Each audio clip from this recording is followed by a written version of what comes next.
வணக்கம். ஏப்பா டயபெட்டிஸ்ன்னு சொன்னா ஊர சுத்தி 1008 மெடிசின் இருக்கு, இன்ஜெக்ஷன் இருக்கு. இன்டர்நேஷனல் லெவல்ல இருந்து நம்ம வாங்க முடியுது. நீங்க என்ன புதுசா டயமண்ட்ன்னு சொல்லி ஒண்ணு குடுக்குறீங்க? கரெக்ட். இப்போ ஒரு மெடிசின் அதுவும் டயபெட்டிஸ்க்கு நம்ம சாப்பிட்றோம் அப்படின்னம்னா, மொதல் விஷயம் அதனால நமக்கு ஹேபிட் ஃபார்மேஷன் அப்படிங்கிற ஒரு விஷயம் வரக்கூடாது.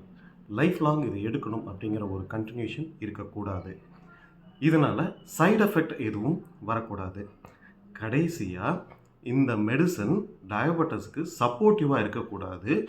க்யூர் பண்ற விஷயமா இருக்கணும். அதுக்காக தான் அந்த டயமண்ட் அப்படிங்கிற ஒரு ப்ராடக்ட். சரி, இத சாப்பிட்டா மட்டும் வேலை செய்யுமா? இவ்வளோ நாள் உலகத்துல இல்லாத இதில என்ன இருக்கு? இத நான் எப்படி நம்புறது? இதில ஒரே ஒரு பிஞ்ச் நீங்க எடுத்து வாயில போட்டதுமே, இம்மீடியேட்டா நீங்க சுகர் டேஸ்ட்ட மட்டும் ஃபீல் பண்ண முடியாது. மத்த எல்லா டேஸ்ட்டையும் ஃபீல் பண்ணுவீங்க. அதுதான் இதோட ஸ்பெஷாலிட்டி.